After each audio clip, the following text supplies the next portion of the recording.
There are many ways to look at the fascinating evolution of the global economy. At times, its complexity can be overwhelming, raising more questions than it answers. At other moments, the pace of change accelerates so rapidly that it almost takes your breath away. And then, there are those observations that bring unexpected and highly promising developments into focus, leaving us with one essential question: why didn't we see this sooner? Thea's film series is dedicated to exactly those moments of discovery. Across the countries of Central Asia, key players along the Middle Corridor, there is a wealth of surprising and promising economic developments and international partnerships waiting to be explored. So join us on a journey that begins in one of Central Asia's largest and most compelling nations, the 9th largest country in the world, stretching from the snow-capped giants of the Altai Mountains in the east to the shores of the Caspian Sea in the west, the remarkable and inspiring Kazakhstan.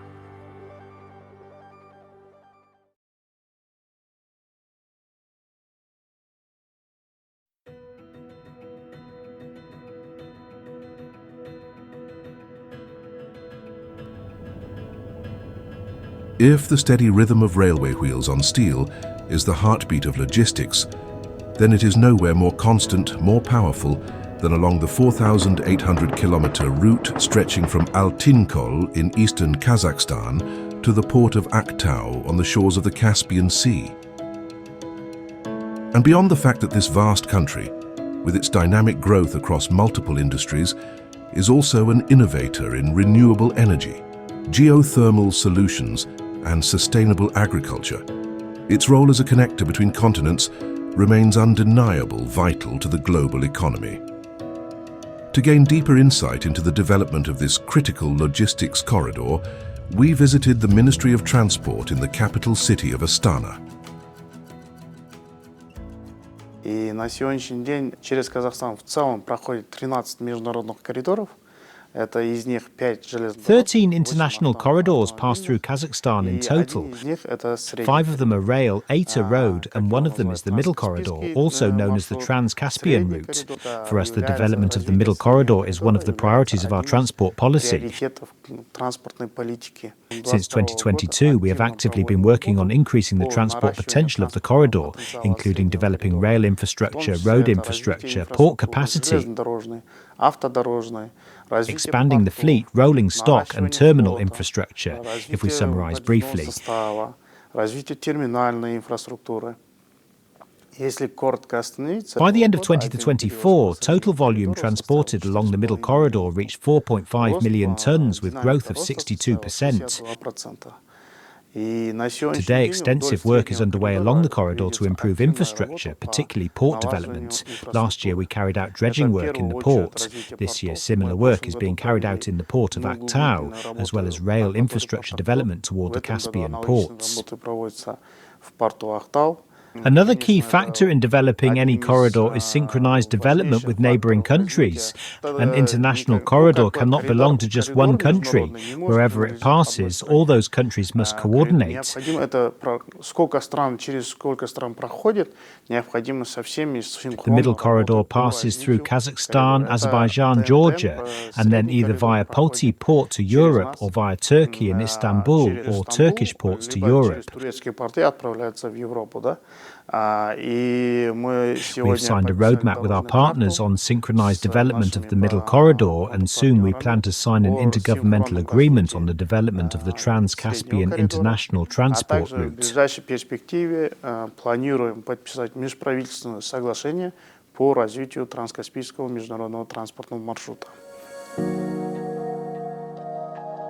Following this warm welcome, with an official statement by a representative of the government, we were keen to gain more insights from a Dutch perspective. After all, since 2005, the Netherlands has been among Kazakhstan's largest investors across a wide range of economic sectors. So we arranged a meeting in Astana with the ambassador of the Netherlands and met him at the banks of the Ishim River. Kazakhstan, as part of the Middle Corridor, is a country that is investing heavily in infrastructure.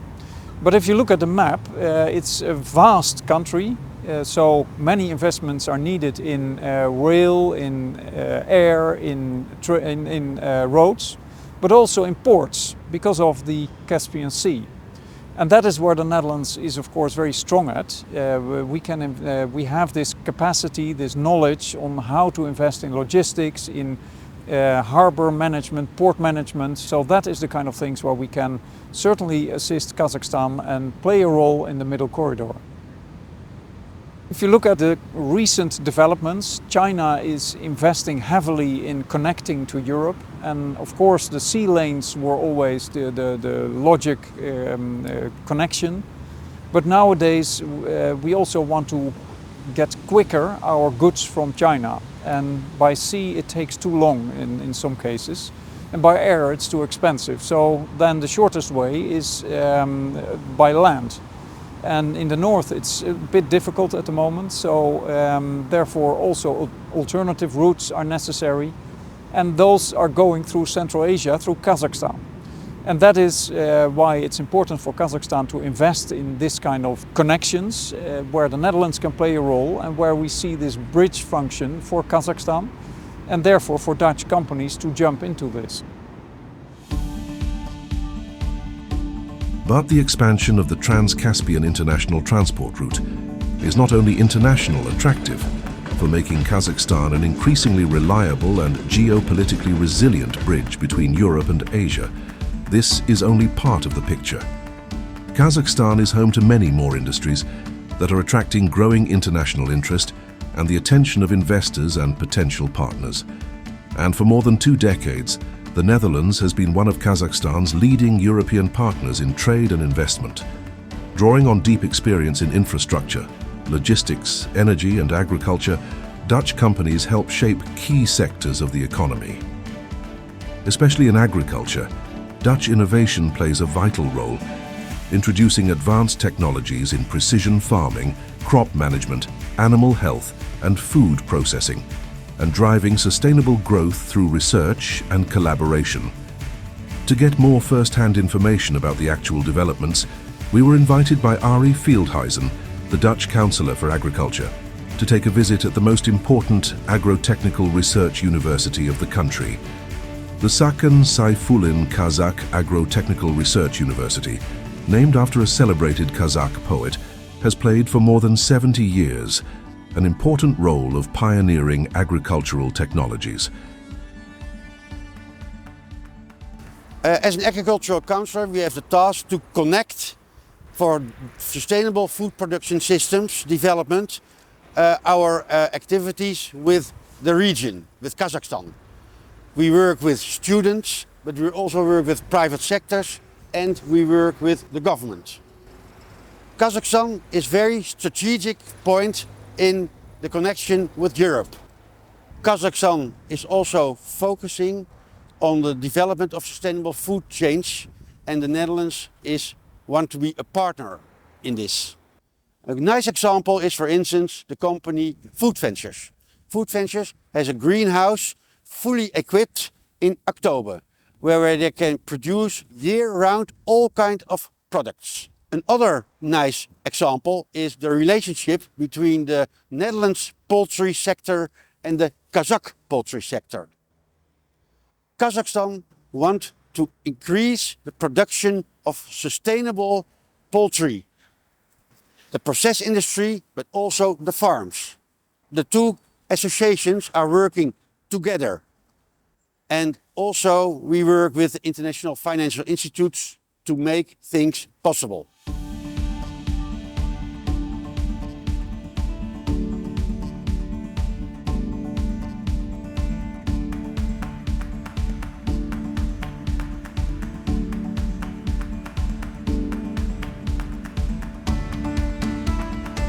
I feel like the first reason is that Kazakhstan is really a diverse country. We have For example, we have a lot of regions and we have different climates. There is no such thing like Kazakhstan is not only cold, we have warm regions, we have cold regions. For example, if we want to grow some vegetables, some greens that are really comfortable to grow in a warm climate, then we have warm climates, then we have warm regions. If we need some colder sometimes like regions, we have Astana, our Astana is cold. So for example, that's why I think that our country is really convenient to agriculture. And also we have a lot of village sites. They grow like cows, and they make dairy, they make meat. There is a lot of, for example, dairy plants, meat processing plants. So I feel like that's a benefit for us.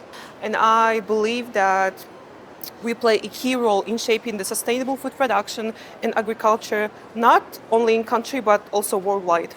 So what do we do? For example, our university have modern laboratories, international partnerships with universities, and we do a lot of research projects actually. So we do not just learn theories, we actually apply our knowledge to experiments, to research projects, to internships.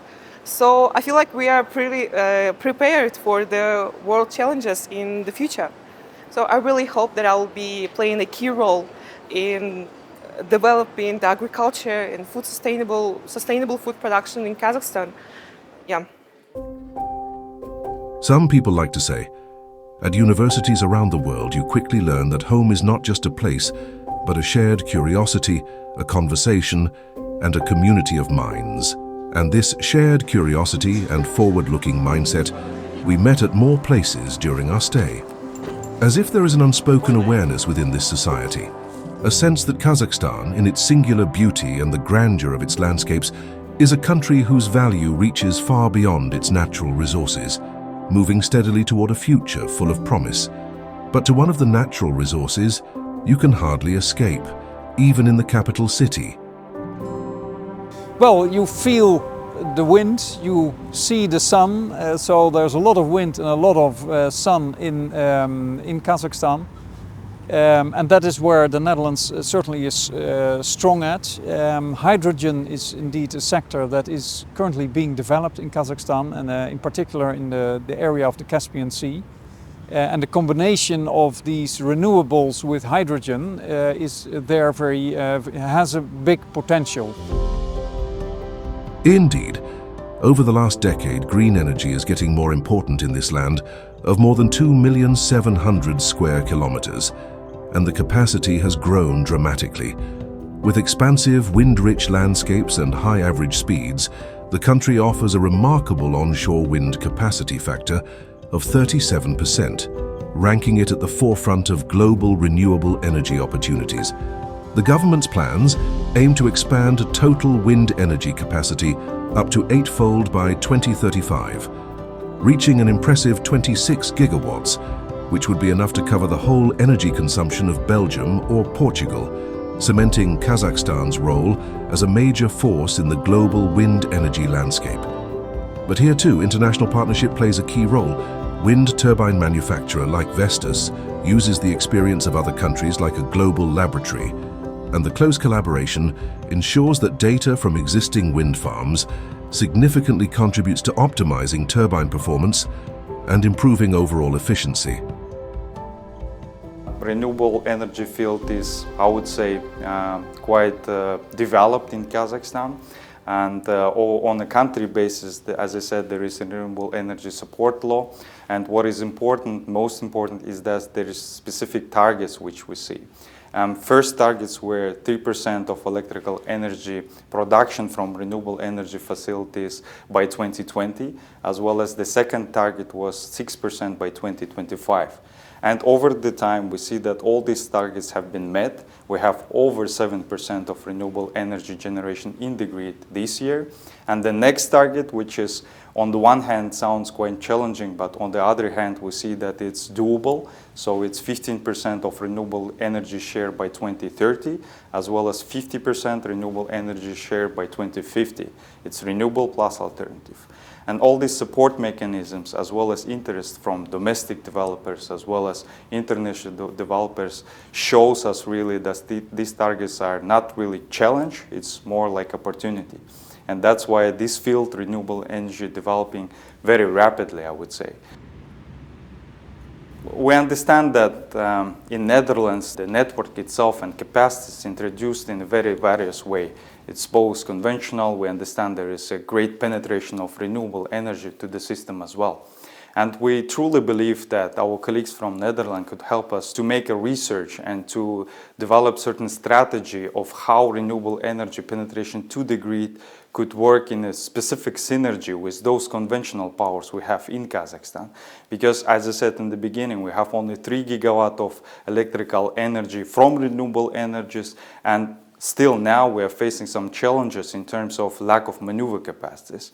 We know that there is a great development of battery energy storage systems in Europe and specifically in Netherlands, so it would be very nice for us to exchange experience how we could introduce it here, not only from technological perspective, but also from legislative perspective, because we have to create legislative basis in order to speed up the development of technologies such as BESS or any other kind of technologies. So knowledge is something we can really help each other with.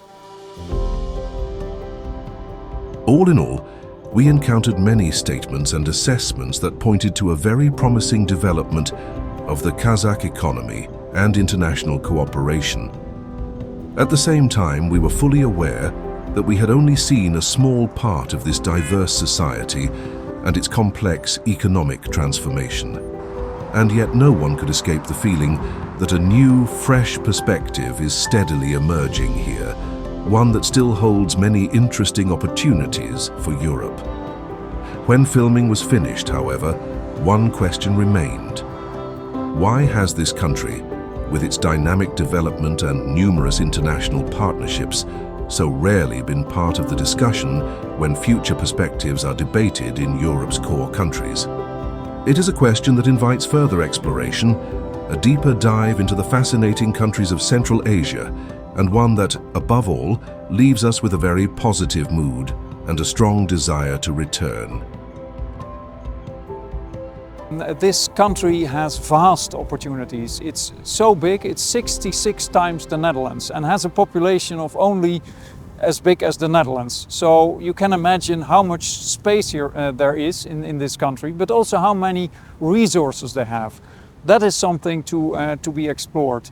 Secondly, the Kazakh authorities, the Kazakh companies are very much interested in working together with foreign companies, and the Netherlands has a very good reputation in that regard.